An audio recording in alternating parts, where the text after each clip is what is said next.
क्या बोल रहे थे? तो बिहार में कौन जीता? कौन जीता बिहार में? ये डाला ना तूने, चप्पल मारा पिछले बार। Hey guys, how is it going? This is Lost in Heaven और आज हम कोशिश करेंगे बॉर्डर पार करने की। तो बेसिकली अगर आप लोगों को नहीं पता होगा या फिर आप लोग न्यूज़ इतना फॉलो नहीं कर रहे होंगे तो यूरोप में कोविड के काफ़ी सारे इंस्टेंसेस हो चुके हैं। तो जैसे कि फ्रांस हो गया, जर्मनी हो गया, स्पेन, उसके चक्कर में हर तरफ ना लॉकडाउन हो रखा है। अब डिपेंड करता है, कोई किसी कंट्री में पार्शियल लॉकडाउन है, किसी कंट्री में टोटल लॉकडाउन है। तो जैसे फ्रांस तो पूरा बंद हो रखा है। तो अब जर्मनी में भी काफ़ी सारे इन्फेक्शन आने शुरू हो गए थे। तो स्विट्जरलैंड के कुछ स्टेट हैं जहाँ पे इन्फेक्शन रेट काफ़ी हाई था, तो उनके लिए उन्होंने बॉर्डर बंद कर दिया था जर्मनी के लिए। तो उसके बाद फिर स्विट्जरलैंड में भी केस बढ़ने लगे। फिर उन्होंने टोटल स्विट्जरलैंड से जो भी लोग आ रहे हैं उनके लिए पूरा का पूरा क्वारंटीन वाला हिसाब कर दिया था। तो फिर अब क्योंकि प्रॉब्लम ये है कि स्विट्जरलैंड और जर्मनी और ये सारे के सारे जो बॉर्डर कंट्रीज है ना, तो यहाँ पे आना जाना काफ़ी आसान रहता था पहले, क्योंकि अब लोग काफ़ी जाते हैं उधर। जैसे कि किसी के दोस्त वगैरह रहते हैं, कोई शॉपिंग करने जाता है क्योंकि वहाँ पे सस्ता है। लेकिन उसके चक्कर में अब इतना ज़्यादा आना जाना नहीं हो रहा है, क्योंकि कोविड में जर्मनी में हालात काफ़ी, ऐसा मैंने सुना है कि काफ़ी ख़राब होना शुरू हो गया था। तो आज है संडे, तारीख क्या है आज? तारीख पता नहीं तारीख क्या है आज, 7 8 तारीख कुछ तो भी है। तो आज मैं जा रहा था अपनी दोस्त से मिलने जर्मनी में, और मैंने थोड़ा रिसर्च मारा कि अभी क्या हिसाब है, जा सकते हैं कि नहीं जा सकते हैं। तो जहाँ पे वो रहती है वो स्टेट स्विट्ज़रलैंड के बॉर्डर के ठीक बगल में है। तो उन्होंने क्या करा हुआ है कि जो ये स्टेट है जर्मनी में, उन्होंने अलाउ किया हुआ है कि अगर आप 24 घंटे के लिए इधर आ रहे हैं, उधर की तरफ जर्मनी जा रहे हैं, तो क्वारंटीन में जाने की ज़रूरत नहीं है। तो आज मैं वही टेस्ट करने वाला हूँ। क्या पता, अब चेकिंग बोल रहे थे, इतनी चेकिंग नहीं होगी, लेकिन देखते हैं। अब क्या पता मेरे को रोकें, क्या पता ना रोकें, तो डिपेंड करता है। तो आज वही करेंगे। तो आज जाएंगे जर्मनी। स्विट्ज़रलैंड में लॉकडाउन नहीं हुआ है, लेकिन कह सकते हैं कि जैसे मास्क पहनना बहुत ज़रूरी हो गया है हर तरफ। जो लॉकडाउन पहले हुआ था मार्च अप्रैल में, वो अब फिर से नहीं हुआ है। लेकिन मेरे को लगता नहीं, क्योंकि अब कोई भी कंट्री अपनी पूरी इकोनॉमी ऐसे बंद नहीं कर सकती, या फिर बहुत ही महंगा है पूरा इकोनॉमी बंद करना। इसलिए स्विट्ज़रलैंड में एटलीस्ट गवर्नमेंट थोड़ा कतरा रही है पूरा लॉकडाउन करने से। लेकिन हमारे केसेस थोड़ा बढ़ने लग गए थे, लेकिन अभी मैंने जहाँ तक देखा पिछले 3-4 दिन से थोड़े कम हुए हैं, लेकिन उससे पहले काफ़ी केसेस बढ़ने लग गए थे, पॉपुलेशन जिस हिसाब है उसके हिसाब से। सो गाइस, अब मैं ठीक बॉर्डर के बगल में हूँ। बॉर्डर मतलब तो बोले तो एक ब्रिज है। नॉर्मली तो जब भी मैंने क्रॉस किया है कभी कोई रहता नहीं उधर खड़ा, लेकिन आज देखते हैं कोई रहता है कि नहीं।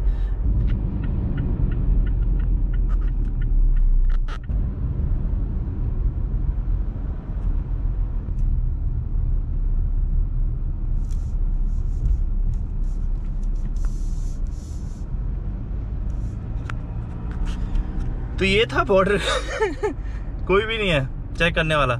नॉर्मली क्वारंटीन है अगर 24 घंटे से ज़्यादा रुकें तो, लेकिन यहाँ पे चेक करने वाला कोई नहीं कि आपने एंट्री कब ली। लेकिन ऑफ कोर्स अगर आप जर्मनी में डीपर अंदर जाएंगे तो, क्योंकि जो क्या बोलते हैं गाड़ी का नंबर है ना, तो वो स्विट्ज़रलैंड का है, तो क्या पता वो चेक कर सकते हैं कि आपने एंट्री कब ली। अब 24 घंटे में आप कितना दूर ट्रैवल कर सकते हैं। तो फिर क्योंकि फाइन बहुत ही तगड़ा है अगर पकड़े गए। पता नहीं रूल्स क्या है, मतलब एग्जैक्टली कैसे पकड़ रहे होंगे, लेकिन इतना स्ट्रिक्ट नहीं है। लेकिन तभी भी क्योंकि यहाँ की गवर्नमेंट अपनी पब्लिक को ज़्यादा सपोर्ट करती है, या फिर पब्लिक में ज़्यादा क्या बोलते हैं इसको, भरोसा रखती है, तो उन्होंने तो इतनी चेकिंग नॉर्मली होती नहीं है। लेकिन तभी भी अगर पकड़े गए तो फाइन बहुत तगड़ा है, 500 से 10,000 यूरो का, अगर आप क्वारंटीन में नहीं गए अपने आप से। आज हम आ गए हैं वापस निशा के घर पे। निशा क्या पिला रही है? निशा तैयार नहीं थी कैमरा के लिए, तो वो कपबोर्ड में घुस गई है। तो निशा ने मेरे को पूछा चाय की कॉफ़ी, तो मैंने बोला प्लीज़ कॉफ़ी। चाय पी पी के अंदर मैं पक चुका हूँ, क्योंकि घर में ना मेरे कॉफ़ी मशीन नहीं है। तो पिछले काफ़ी टाइम से मैं सिर्फ होम ऑफिस कर रहा हूँ, तो फिर चाय पी रहा हूँ हर दिन कोई भी चीज़ कर रहा हूँ तो मज़ा नहीं आता, तो इसलिए थोड़ा रुक रुक के इधर उधर करना पड़ता है। तो नहीं black coffee is the best. चलते हैं उसके बाद फेलब्रेट चलते हैं। हाँ, तो अभी कौन जीता? बिहार में कोई जीता, हमें ये नहीं पता कि कौन जीता। और हाँ, कॉन्ग्रेचुलेशंस, कमला हैरिस वाइस प्रेसिडेंट बन गई। तो ये भी एक है कि इंडियन हर तरफ जा रहे हैं और प्रेसिडेंट बन रहे हैं, बस हम ही नहीं बन पाए। क्यों? तो अब मैं क्या कहते हैं, स्विट्जरलैंड का मेरे को भी कुछ ना कुछ पॉलिटिक्स स्टार्ट करनी पड़ेगी। हाँ, तो बिहार में कौन जीता? बिहार रिजल्ट्स भाई कौन जीता बिहार में? ब्ला ब्ला ब्ला ब्ला। और सबके सब ना ट्रम्प कर रहे हैं। अरे क्या फर्क पड़ता है यार, हमको ना अमेरिकन को खुद को फर्क नहीं पड़ता है कि ट्रम्प अगर कोई भी जीते, प्रेसिडेंट का क्या है, वही 4 साल पहले जब कोई भी प्राइम मिनिस्टर प्रेसिडेंट बनता सब बोलते हैं अरे खुशियां पटाखे ये सब, कुछ चेंज नहीं होता 4-5 साल में, तुमको सब काम खुद ही करना है। एक्चुअली अभी पूरा रिजल्ट आया नहीं है, वो सिटी वाइज कर रहे हैं अभी। हाँ लेकिन बाइडेन तो बन गया ना, मतलब वो तो नहीं, वो बिहार की बात कर रहे हैं। हाँ बिहार में तो बाइडेन कहाँ बनेगा उसमें तो पता नहीं 2 लालू का बेटा, अरे यार हालत खराब है। एक्चुअली नवंबर 7 को आएगा रिजल्ट बिहार का। हाँ तो फिर अभी हमें पता नहीं, हमने सोचा आ गया अभी से ही। लेकिन कमला हैरिस के लिए आप सबको बहुत बहुत शुभकामनाएं तो ये आप लोगों के लिए ना एक मिसाल हो सकती है कि जो बाहर जाने की कोशिश कर रहे हैं ना, जाइए। पहला हुई है वहाँ। हाँ तो वही तो बोल रहा हूँ, आप जाइए, आपकी आने वाली पीढ़ी क्या पता प्रेसिडेंट बन जाए तो कोशिश करना।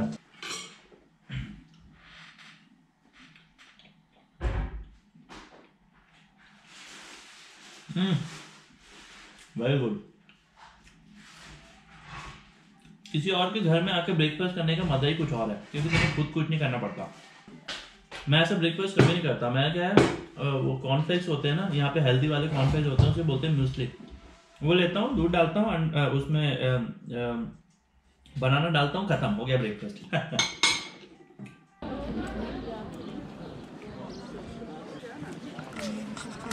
तो ये है, यहाँ पे मार्केट है।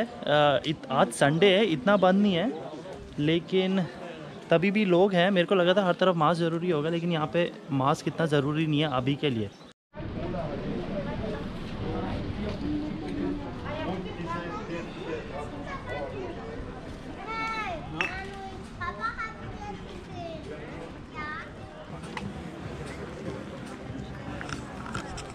तो ये कौन सी जगह है? टीटीसी नोइस्टाड। एक्चुअली 2 सिटीज़ को मिला के एक सिटी बनी है, मतलब ये टीटीसी है क्योंकि ये इस लेक का नाम है टीटीसी। हाँ। और नौस्टाद यहाँ पे एक सिटी है, वो अलग है, but they are like combined. तो ये शॉर्ट्सवाल्ड है बेसिकली। हाँ इतना डिटेल का जाना है। हाँ तो स्विट्ज़रलैंड के बगल में यहाँ पे काफ़ी सारे लोग आते हैं वीकेंड्स में घूमने, क्योंकि सस्ता है और नेचर काफ़ी नेचुरल है। तो जर्मनी में भी आपको काफ़ी अच्छे पहाड़ दिख जाएंगे और ऐसी बढ़िया बढ़िया लेक दिख जाएंगी, जो मेरे पीछे अब शायद पता नहीं सूरज है एकदम।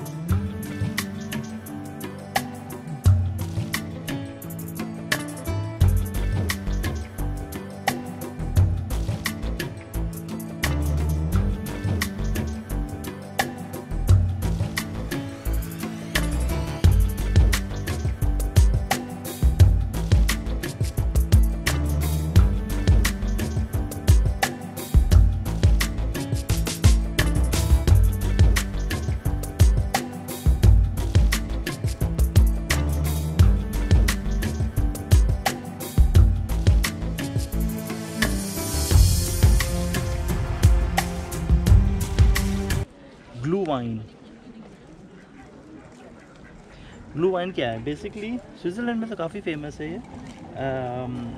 वाइन होती है ना, वाइन उसको गर्म करते हैं, है ना। हाँ तो मतलब वाइन गर्म करके दे देते हैं। तो यहाँ पे ना काफ़ी फेमस है, विंटर में स्पेशली ग्लू वाइन काफ़ी चलती है। तो आप जैसे अभी क्रिसमस मार्केट में बढ़िया रहता है। अब इस साल मेरे को पता नहीं क्रिसमस मार्केट लगेगा कि नहीं लगेगा, लेकिन एक मिनट। तो इस साल तो क्रिसमस मार्केट शायद सारे कैंसिल हो जाए कोविड के चक्कर में, लेकिन नॉर्मली जब क्रिसमस बहुत ही बढ़िया रहता है तो मैं सोच रहा था विंटर में वो दिखाने का, लेकिन लगता नहीं मेरे को अभी। नहीं, जर्मनी में तो बंद हो गए, कैंसिल ही हो गए। हाँ तो स्विट्ज़रलैंड में शायद कैंसिल ही हो जाए। तो हाँ, अब क्या कहते हैं, आप लोगों ने सुना भी होगा पिछले हफ्ते की 1-2 हफ्ते पहले ना, जब ये अटैक हुए थे ऑस्ट्रिया पे और फ्रांस में, है ना। तो वो भी थोड़ा यूरोप में ये भी प्रॉब्लम चल रही है। अब फ्रांस का पंगा चल रहा है। ऑफ कोर्स ये अटैक्स ऑस्ट्रिया में भी हुए थे तो काफ़ी चेकिंग ज़्यादा बढ़ गई थी। लेकिन अब ये है कि डेंजर हर तरफ है ना, तो कहीं भी आप कहीं भी रहते हैं दुनिया के किसी भी कोने में कभी भी कुछ भी हो सकता है, तो इसके लिए थोड़ा ध्यान में रखना चाहिए। और स्पेशली बड़ी शहरों में, जैसे फ्रांस में तो मैंने सुना ही था काफ़ी प्रॉब्लम चल रही है। वो असाइलम की भी मैं काफ़ी वीडियो देख रहा था पहले 2015-2014 से, फ्रांस जर्मनी बेसिकली पूरे यूरोप में ही असाइलम से रिलेटेड काफ़ी प्रॉब्लम्स थी। तो मेरी तरफ से तो असाइलम उन लोगों को मिलना चाहिए जिनको इसकी ज़रूरत है। ऑफ कोर्स इकोनॉमिक बेनिफिट्स के लिए सही नहीं है ये कि किसी को भी चूज़ करें कि मैं इस कंट्री में रहूँगा या फिर इस कंट्री में रहूँगा। ऑफ कोर्स पहली कंट्री जो उन्हें मिले वहाँ पे अगर आराम से आप रह सकते हैं तो फिर प्रॉब्लम क्या है। मेन तो असाइलम की प्रॉब्लम यही रहती है कि आपकी जान को खतरा है, और जिस कंट्री में अगर आप यूरोप में एंटर कर रहे हैं तो वहाँ पे अगर आपकी पहली कंट्री में जान को खतरा नहीं है, मतलब येस इट्स फाइन। और आप ग्रीस में भी रह सकते हैं, इटली में भी रह सकते हैं। अब ये नहीं है कि जर्मनी में आके या फिर इंग्लैंड जाके या फिर स्विट्ज़रलैंड में आके आपको ज़्यादा पैसा मिलेगा ही। कंट्री रिच है, लेकिन इसका मतलब ये नहीं है कि सारे ही रिच होते हैं, तो ये एक है प्रॉब्लम। लेकिन ये तो काफ़ी इशू है, काफ़ी सालों से चल रहा है, तो इसके बारे में तो क्या ही कह सकते हैं हम लोग। और मेरे को ये भी लगता है कि इस अभी जनरेशन जो अभी की जनरेशन है, जो कि अभी आप 20-25 साल के होंगे या फिर जो जॉब्स के लिए जा रहे हैं आपके तो लगने वाले हैं सच्चाई है सीरियसली, क्योंकि हमारे टाइम पे क्या, मैं अभी सिर्फ 30 का ही हूँ, लेकिन 10 साल पहले तब भी थोड़ा ठीक था, इतनी प्रॉब्लम्स नहीं थी। मेरे को लगता है कि जॉब्स की, मैंने एक स्टडीज़ में भी देखा है कि जो अब आगे की जनरेशन है उनकी लाइफस्टाइल उतना सेम नहीं रहेगी जितनी पुरानी जनरेशन की होती थी। तो हाँ, तो आगे चल के प्रॉब्लम आने वाली है, आ ही रखी है। अब इतने सारे लोग पूछते हैं जॉब्स वगैरह के लिए, तो थोड़ा ध्यान में रखना। अगर आप इन्वेस्टमेंट कर रहे हैं अपनी स्टडीज़ में तो आप कहाँ कर रहे हैं वो ढंग से देखना। बाकी मेरी वीडियोस तो हैं ही बाकी न्यूजीलैंड वगैरह में भी आई थिंक अच्छा है। हाँ न्यूजीलैंड, लेकिन हाँ मतलब महंगाई तो उतनी ही हो जाती है यार, कहीं भी जाओ पता है।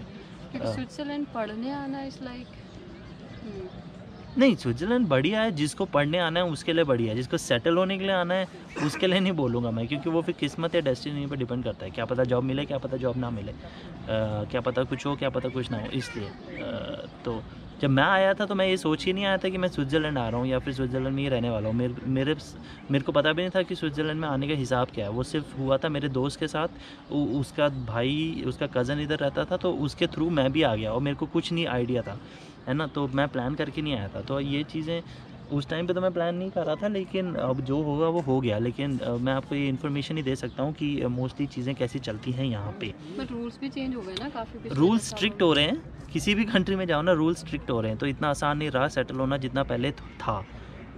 वो भी एक बात है, क्योंकि सारी गवर्नमेंट अब राइट की तरफ झुक रही है। ऑफकोर्स सबको अपनी इकनॉमी बचानी है, और काफ़ी इतना इंटरनेशनल नहीं रहा जितना होता था पहले। अब सबको पता है जो भी हो रहा है अमेरिका में या फिर कहीं किसी भी यूरोप में या फिर अपना एशिया में भी। तो